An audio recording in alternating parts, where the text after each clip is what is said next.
Товар ташыган компаниялардын кызыкчылыгын коргоп, жеңичинен жеңилдетилген шарттарды түзүп, жеке байуу максатында бажы кызматтарынын наркын негизсиз ашыра баалоо. Коррупцияга шектелип кармаган мамлекеттик бажы кызматынын төрагасы Адилет Кубанычбеков кандай схемаларды түзгөн? Эпид кырдаал курчуп, коронавируска чалдыккандар көбөйүүдө. Өлкөдө жалпысынан 25 мектеп карантинге жабылды. Анын көпчүлүгү кызыл зонага кирген Бишкек шаарында. Түркиялык компания Кыргызстанда газ менен иштей турган жылуулук электр борборун куруш ыктымал. Энергетика министрлиги учурда сүйлөшүүлөрдү жүргүзүүдө. Тараптар тариф маселеси боюнча бир пикирге келе албай жатышканы маалым болду. Кумтор Голд ишканасы былтыр 14,5 тонна алтын өндүрүп, салык катары 14 миллиард сомго жакын каражат төктү. Министрлер кабинети Кумтор Голд ишканасынын былтыркы отчетун жактырды. Алтынды сатуудан түшкөн таза пайданын көлөмү 856 миллион доллар болгону белгиленди. Мына ушул жана башка жаңылыктар менен кененирээк мен Алтынбек Бедилов тааныштырам. Котман кечиңиздер менен. Товар ташыган компаниялардын кызыкчылыгын коргоп, жеңичинен жеңилдетилген шарттарды түзүп, жеке байуу максатында бажы кызматтарынын наркын негизсиз ашыра баалоо. Коррупцияга шектелип кармаган мамлекеттик бажы кызматынын төрагасы Адилет Кубанычбеков УКМКнын убактылуу кармоочу жайына киргизилди. Жетекчи жемкорлукка жол ачкан кандай схемаларды түзүп, кайсы жеке жактардын кызыкчылыктарын көздөгөнү азырынча ачык айтыла элек. Шектүү бажы кызматын жетектеп баштаганына 3 айдай гана убакыт болду. Анын туугандары, тарапташтары бүгүн УКМКнын алдына чыгып, Кубанычбеков кайсы бир тараптардын курмандыгы болуп калганын билдиришти. Миллиардтаган каражатты кымырган коррупциялык схемалардан башы чыкпаган мекеме жана анын жетекчилери тууралуу Рахат Жаныбекованын материалы. Мен оюмча, бая кыргыздар айтат го, балык башынан чирийт депчи. Ошондуктан мен ойлойм, ким бажы тармагын башкарган болсо, ошол киши таза болсо, андан кийинкилер баары эле таза иштейт. Бизнес да таза иштегенге даяр. Бул интервьюну өткөн жылдын декабрь айында Азаттык медиасы тарткан. Анда дайындалганы 2 ай болгон бажы кызматынын төрагасы Адилет Кубанычбеков эми тармакта аткезчиликке жол берилбес деген, буга чейинки коррупциялык схемалар жоюлганын жар салган. Бул интервьюдан 1 ай өтпөй бажы кызматынын төрагасы Адилет Кубанычбеков жемкорлукка айыпталып кармалды. Жанагы контрабанда менен дагы иштейт элем деген биздин бизнеске да айтып келет. Контрабанда токтоду. Биз контрабанда менен өтө бир чоң согуш жарыяладык. Эгер контрабанда Кыргызстанда кылам дегендерге башка жакка барышсын. Кыргызстанда мындан нары жол болбойт. Бүгүнкү күндө жанагы өзгөчө компаниялар жок.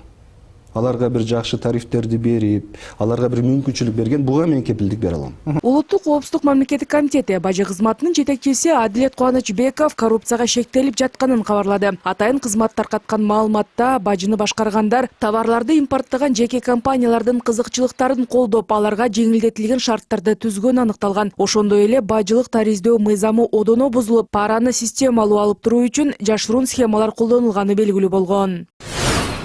Бажы кызматынын жетекчилиги мамлекеттин кызыкчылыгына жашынып, жеке байуу максатында тышкы экономикалык ишмердиктин субъектилери үчүн туунду компаниялар көрсөткөн бажы кызматтарынын баасын негизсиз ашыра баалап тургандыгы аныкталды. Бажы кызматынын төрагасы Адилет Кубанычбеков учурда УКМКнын убактылуу кармоочу жайында отурат. Ал тарабынан кайсы компанияларга жеңилдик берилгени, бул ишке дагы кимдер аралашканы тууралуу маалымат айтыла элек. Ошондой эле түзүлгөн коррупциялык схемадан мамлекетке канча өлчөмдө зыян келтирилгени да тергөөнүн кызыкчылыгына байланыштуу атайын кызмат ачыктаган жок. Бажы көзөмөлдөө аймагы МТО Север деп аталат. Бул терминал Силквей логистикалык борборуна жанаша жайгашкан.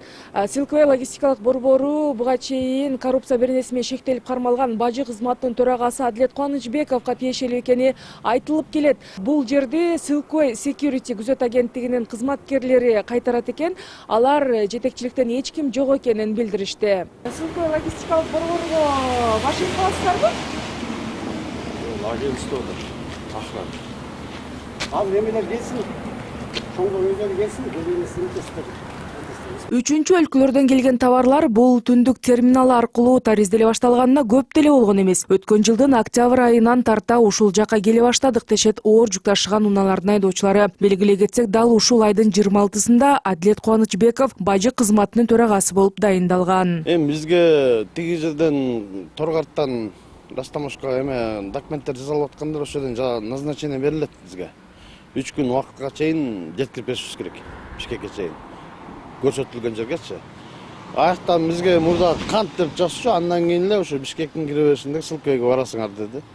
Уже терминал аяк эмес, уже Бишкекке келесиңер деди. Макул деп ошоко келип калдык биз.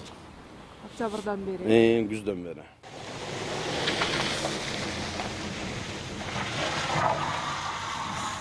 Учурда коррупцияга шектелип жаткан Адлет Кубанычбековдун жүктөр издеген эң чоң логистикалык борборго тиешеси бар экени айтылганда, былтыр жарандык активисттер анын кызматка дайындалышына каршы чыгып, кескин сынга алышкан эле. Азыр аныкталып жаткан коррупциялык схемада ага тиешелүү делген компаниянын жетекчиси бар болушу мүмкүн деп болголошууда. Вы помните момент, когда они начали утверждать о том, что Сылквей логистикалык борборун түптөп аны жетектегени айтылып эле жүрөт. Ал ачылганда Юнилаб жана БТС терминалдары жабылып, түндүк жүк агымы толугу менен логистикалык борбор аркылуу өтүп калды. Ошон үчүн кызыкчылыктардын кагылышы болуп калат деп аны бажы кызматын башкарганга каршы чыкканбыз. Карышкырга кой кайтарды деген ушулда. Эсиңиздерде болсо, бажы кызматы 6 чакырымды түзгөн санитардык зона кылабыз дешкен. Анда 20 машина гана жүктөрдү жеткирет деп айтылган. Кызмат үчүн ар бир айдоочуга $5000 чейин төлөнүшү керек эле. Андан сырткары бажы тарифтөө мурда бирдей баада болсо, кийин ар кандай болуп өзгөрдү. Бул айдоочулар арасында түшүнбөстүктөрдү жаратты. Жетекчисинин кармалышы боюнча бажы кызматы азырынча үнгат элек. Кубанычбековдун орун басары иш менен таанышуу үчүн УКМКга кеткенин, азырынча аларда маалымат жоктугун билдиришти. Ал эми жогоруда айтылган айыптоолор боюнча Сылквей логистикалык борборунун жетекчилиги менен байланышууга мүмкүн болгон жок. Терминалга барбайсызбы?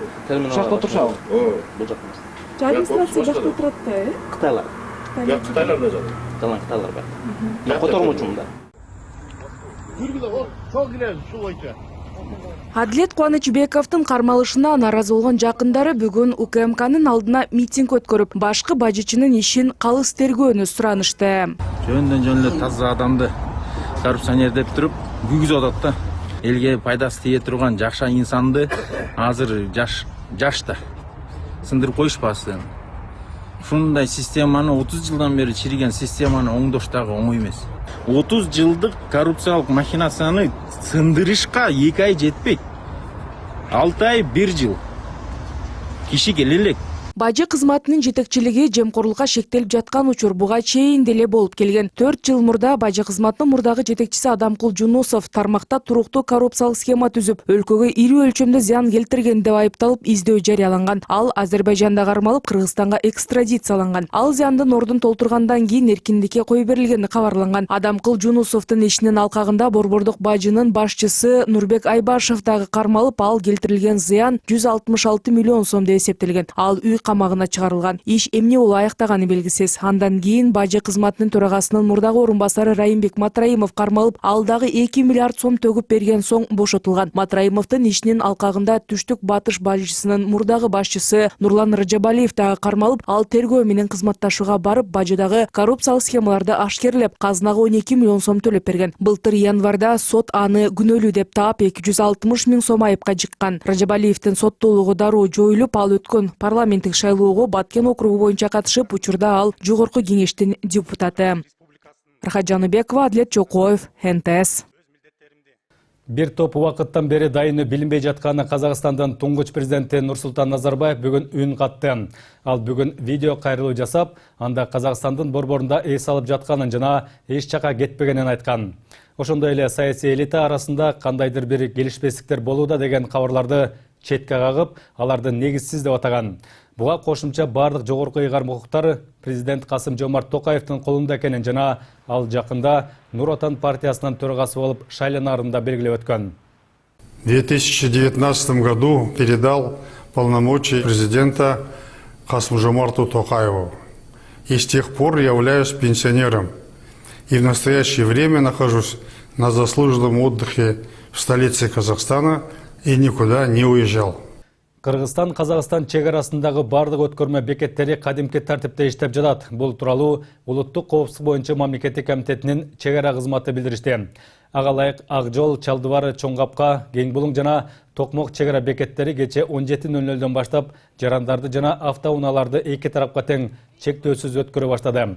Бирок Ак Телек өткөрмө бекетинен Кыргызстандын жана чет элдик жарандардын Казакстанга өтүүсүнө убактылуу чектөө киргизилди. Кыргызстанда жүргөн казак жарандары жана Казакстанда жүргөн казак жарандары аталган бекеттен өтө алат. Чегара кызматынын маалыматына караганда, кыргыз-казак чегарасында абал туруктуу жана жүк ташкан автоунаалардын тыгыны жок. Эске салсак, коңшу өлкөдөгү соңку саясий окуялардан улам өткөн аптада айрым чегара бекеттери убактылуу жабылып, кайра жарым-жартылай ачылган болчу. Бул жүк ташыган унаалардын өткөрмө бекеттеринде топтолуп калуусуна да негиз болгон. Энергетика министрлиги газ менен иштей турган жылуулук электр борборун куруу боюнча туркиялык компания менен сүйлөшүүлөрдү жүргүзүүдө. Аталган ишкана 13 айдын ичинде жумушту бүткөрүүнү убадалаган. Бирок тараптар тариф маселеси боюнча бир пикирге келе албай жатышат. Мындай маалыматты парламенттин тармактык комитетинде энергетика министри Доскул Бекмурзаев берди. Жогорку кеңештин депутаттары ТЭЦке көмүр ташылып жаткан Кара Кече кенендеги азыркы абал тууралуу сурашты. Өлкөнүн башкы энергетиги ал жака УКМКнын Альфа Атайын даярдыктагы бөлүгүнүн кызматкерлери жиберилгени менен чыр-чатакты толугу менен жоюу мүмкүн болбой жатканын айтты. Кененирээк Нурзада Сыдыкбекованын материалында. Парламенттин жаңы курамы бүгүн алгачкы жолу комитет жыйындарына чогулушту. Отун энергетикалык комплекс, жер казынасын пайдалануу жана өнөр жай саясаты боюнча комитети күн тартибине 3 маселени киргизди. Анын бири жылытуу мезгилинин жүрүшү тууралуу энергетика министри Доскул Бекмурзаевдин маалыматын угуу. Биздин абал туруктуу, бардыгы штаттык режимде иштеп атат. Бүгүнкү күнү биз Токтогулда 4 агрегат бар, ошонун бир агрегаты ремонт болуп жетишпей калды. 17-жылы тендердин негизинде General Electric деген французский компания утуп алган. Бүгүнкү күндө өзүнүн обязательстволорун 2021-жылдын 10 ноябрына кирмек, ремонт кылып толугу менен 4-агрегатты тапшырып бермек. Бирок ар кандай причиналар менен, өздөрүнүн күнөөзү менен бүгүнкү күндө ал 4-агрегат ишке кирбей калды. Азыркы кышты 4-агрегаты жок, өтүп атабыз. Бүгүнкү күндө көмүр станция биздин ГЭСтери штаттык режимде иштеп атат. ТЭЦ штаттык режимде иштеп атат. Энергетика министри Доскул Бекмурзаевдин айтымында газ менен иштей турган ТЭЦ салуу боюнча туркиялык компания менен сүйлөшүүлөр жүрүп жатат. Акса деп аталган чет өлкөлүк ишкана 13 айдын ичинде жылуулук электр борборун куруп бүткөрөбүз деп убадалаган. Бирок азырынча тараптар тариф боюнча бир пикирге келе албай жатышканы маалым болду. Доскул Бекмурзаев көмүр менен иштеп жаткан азыркы объектилердин жабдууларын оңдогондон көрө газ менен салынган жылуулук электр борборун курган туура болот деген пикирде. Депутаттардын энергетика министрине берген суроолордун көпчүлүгү да ушул ТЭЦке ташылып жаткан Кара Кече көмүрү тууралуу болуп жатты. 2021-жылы импорт угля 350 000 тонн болуп. А быйыл каким-то образом 650 000 тонна. Экиси көбөйүптүр да импорт угля. Азыр эми кыш андай деле суук эмес. Мен ойлоп атам, бул жерде коррупциялык элемент бар болот депчи. Быйыл толугу менен импорттон отказ кылсакпы деп атабыз, сырткы көмүрдөн отказ кылабызбы деп. Азыр анын үчүн эмне кылышыбыз керек? Биз Кыргызстан боюнча бардык мэрия Бишкек шаары менен Ош шаарына, анан губернаторлорго кайрылдык. Кыргызстандын ичиндеги ушу шаар, областтарга бизге жер бөлүп берсе. ГП Кыргыз көмүрдүн өзүбүздүн топ базаларыбыз болсо. Анткени мынагы жылдын аягында, ноябрь айында өзүңүздөр билдиңиздер, көрүп жүрдүңүздөр, ушу Бишкектин тегерегинде 8 000 сомго чейин көмүр көтөрүлүп кетти. Көмүрдү көбөйтөбүз, импортты кийинки жылдары жокко чыгарып калышыбыз мүмкүн. Эгерде өзүбүздүн жергиликтүү көмүрлөрдү көбөйтсөк деп атасыз да. Мына түштүк тараптарда кендерди кайрадан алсак болот депчи. Аны канча аласыздар силер? Эгерде алардын лицензиялары болгон болсо, аларды кандай рейдерский кылып ала аласыңар же үстөмдүк кылып ала аласыңар? Жок, мындай да жаңы ачасыңар. жаңы ача ала турган кендер бар. Биз бирөөдүн кол астында турган лицензияны талашпайбыз. Ал Кудайга да жакпайт. Өнөктөшүү болуш керек, конкуренция болуш керек да. Жалал Абад областынан бирөө, Ош областынан экөө, Баткен областынан дагы бирөө. Мисалы 4 кен болуп атат. Бирок быйылкы планыбызда 2 кенди иштеткенге мүмкүнчүлүгүбүз бар. Ошон үчүн мен айтып атпаймынбы, 4 бардыгын иштетпекенге биз аракет кылабыз деп атабыз. Планды коюп атабыз, бирок толугу менен иштетип кеткенге аракет кылабыз. Аракет кылганыңар беркилер. Экөөөнү четко планыңар бар иштетип кеткен. Кудай буйрса. Кайсы жерлер? Ош областында Алай регионунда. Гендерди ачуу зарылчылыгы барбы дейм да, себеби Бар. гендерди ачуу зарылчылыгы, биз гендерди жабык жерлерди кайра ача берсек, эртең дагы биздин урпактарга калабы бир нерсе. Бизде 1 миллиард 300 миллион тонна запасыбыз бар экен да, ушул Кавакский месторождение деп коет да, изученный. Адан тышкаркыда месторожденияларыбыз бар да. Могу Альфа барды Кара Кечеге дебедиңизби? Бирок ошол Кара Кечедеги башаламандык неден болду ойлойсуз кече жакында? Мисалы мен муну айтып атканым, Жумгал, Актала, булар ошол гендин үстүндө турушат да. Туурабы? Туура. Бирок быйыл ошол элге көмүр декабрдын аягына чейин толук камсыз болгон жок. Неден улам ушундай болду? Мен ачыгын айтайынчы. Ал жерде генден көп кишилер тамактанып келген. Мыйзамсыз. Ошол көп тамактанып, ар кимдин акырынан жем жегендер үчүн Альфа барбады беле? Ооба, Альфа барды, бирок бүгүнкү күндө да толугу менен искоренять эте элекпиз. Ошон үчүн бул жерден баягы ар бир система, ар бир иштеген система адамга байланбаш керек да. Эмесе адамга байланып калса, бир адамга байланып калса оор болуп калат. Бирок бүгүнкү күндө тилекке каршы ошо человеческий факторго байланып турабыз да. Комитетте көтөрүлгөн дагы бир маанилүү маселе токтогул КЭСине байланыштуу болду. Энергетика министри Доскул Бекмурзаев эгерде ал жактагы суунун көлөмү азыркыдай деңгээлде боло берсе, абал оорлошо турганын жашырган жок. Ошондой эле аткаминер Казакстан жана Өзбекстандан энергетиктер чакырылганын, январдын аягына чейин коңшу өлкөдөн келе турган кесиптештерине суунун чыныгы көлөмүн көрсөтүүнү пландап жатышканын кошумчалады. Муну менен алардын ортолорунда атаандаштык жоюлат дейт аткаминер. Бүгүнкү күнү Кыргызстан, Казакстан, Өзбекстан жана Түркмөнстандан электр энергиясын сатып алууну улантууда. Бирок Доскул Бекмурзаев бул жашыруун маалымат экенин айтып, электр кубаты канчадан алынып жатканын айтуудан баш тартты. Нурзада Сыдыкбекова, Эрлан Кемелбеков, НТС. Эртең министрлер кабинети жогорку кеңештин жалпы жыйынына келип маалымат берет. Бул туурасында парламенттин маалымат кызматынан билдиришти. Анда өкмөт башчысы жана мүчөлөрү өлкөдөгү социалдык экономикалык абал, жазгы талаа жумуштарына карата даярдык жана коронавирус инфекциясынын жайылуусуну болтурбоо боюнча көрүлүп жаткан чаралар жөнүндө депутаттарга маалымат бермекчи. Ошол эле убакта министрлер кабинети Кумтөр Голд ишканасынын былтыркы отчетун жактырганы маалымдалды. Анда мекеменин жетекчиси Теңиз Бөлтүрүк былтыр Кумтөрдө 14.561 килограмм алтын өндүрүлгөнүн билдирген. Компания баштапкы планда 9 миллиард сом салык төлөйт деп көрсөтүлгөн менен 14 миллиард сомго жакын каражат төккөнү да белгиленген. Муну менен төлөмдөр планы 150% аткарылган.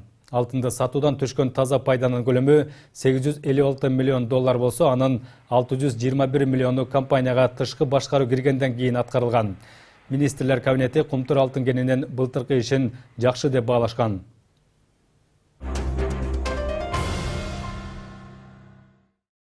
Өлкөдө бир сутка аралыгында 820 кишиден коронавирус табылып, 5 айлык антирекорд жаңыланды. Бул тууралуу саламаттыкты сактоо министрлигинен билдиришти.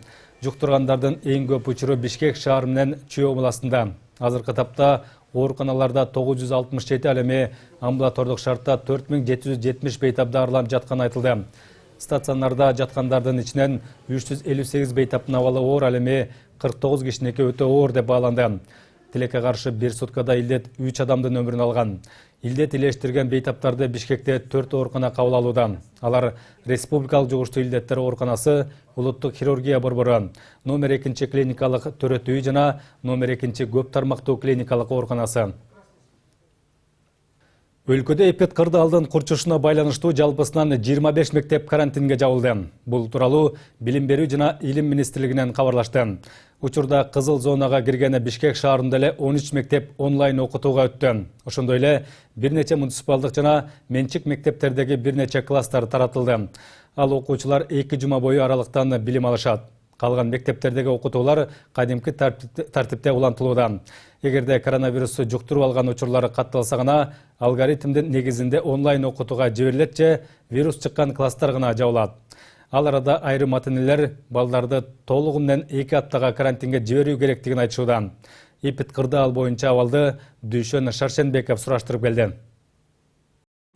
У нас с вами классный час незапланированный. Бишкектеги Серлов районундагы номер 4 мектеп гимназиясынын окуучулары бүгүндөн тарта онлайн билим алууга өтүштү. Буга кечээ окуу жайдын 3 окуучусунан жана 2 мугалиминен коронавирус аныкталганы себеп болгон. Билим уясынын директор күзөтчүлөрдү жана 1-2 мугалимдерди гана көрүүгө болот. Агартуучулардын көпчүлүгү балдарга үйүнөн эле онлайн сабак өтүп жатышыптыр. Интернеттин начарлары болсо мектепке келип аралыктан окутушууда. Они сейчас на больничном. Коронавирус табылган 2 мугалим ден соолугуна байланыштуу эмгек көргөзүнө чыгышты. Дарылануусу аяктап кайра анализ тапшырышат. Жакшы чыкса кайра келип ишин уланта беришет. Албетте, балдар үчүн мектепке келип окуганы жакшы болчу. Бирок эпид абалга байланыштуу аралыктан окуганга туура келип жатат. Мугалимдерибиз болсо 1,5 жыл онлайн окутушкандыктан тажрыйбалар жетиштүү. Маселе болсо дароо айткыла деп айтканбыз.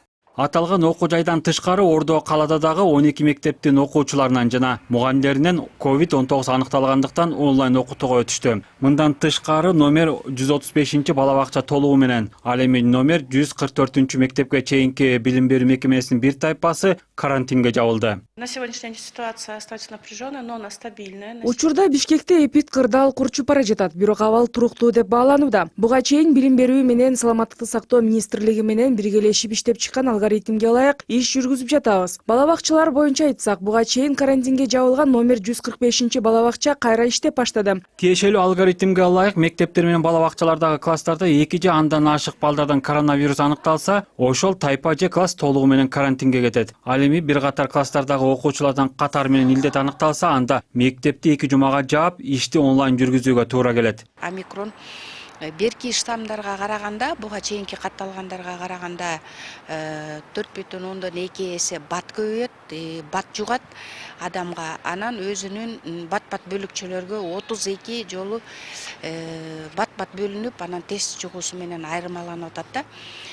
Ошонун себебинен дагы бул азыркы учурдагы оорудун күчөп катталышы ошондон дагы болуп атат деп айтсак болот. Ошол эле учурда окуучулар арасында коронавирустун жаңы штаммын жуктуруп алган учурлар аймактарда көбөйүп жатканы маалым болду. Бишкек шаарынан кийинки эле орунда Чүй областы турат. Бүгүнкү карата Сары Өзөн дубанында 10 мектеп карантинге жабылган. Калган облустарда 1-2 мектептер жабылып, айрым райондордогу орто окуу жайларда класстар онлайн окутууга жөнөтүлгөн. Ал эми вируска чалдыккан окуучулар менен мугалимдердин так саны азырынча белгисиз. Улам текшерген сайын жаңы учурлар катталып жатыптыр. Бүгүнкү күндө республика боюнча эпид кырдаал курчуп жатат.